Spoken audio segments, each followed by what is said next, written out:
నమస్తే అందరికీ. ఈ మధ్యలో వీడియోలు పెట్టడం కొద్దిగా లేట్ అయిపోయింది.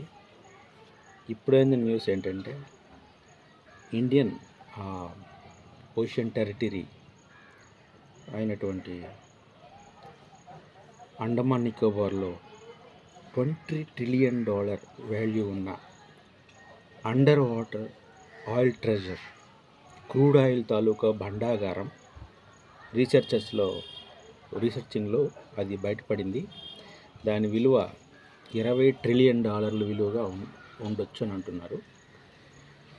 సో ఆ ఆయిల్ డిస్కవరీ చేసి డ్రిల్లింగ్ చేసి ఒకవేళ అది మన ఇండియాలో కానీ ఎక్స్పోర్ట్కి కానీ చేయగలిగితే మన Indian economy will be second largest economy అని విశ్లేషకులు చెప్తున్నమాట. సో అది ఇప్పుడు వైరల్ అవుతున్న విషయం. సో మన Andaman Nicobar Indian ocean territory అనే ఒక మన చుట్టుపక్కల ఉన్న సముద్ర జలాల్లో ఉన్నటువంటి ఆయిల్ అన్నమాట. అది డిస్కవరీ అయింది. మునుపెప్పుడు ఎక్స్ప్లోరేషన్ జరగలేదు. సో ఇది ఒకందుకు భారతీయులుగా మనం సంతోషించదగ్గ విషయం. Have a nice day guys.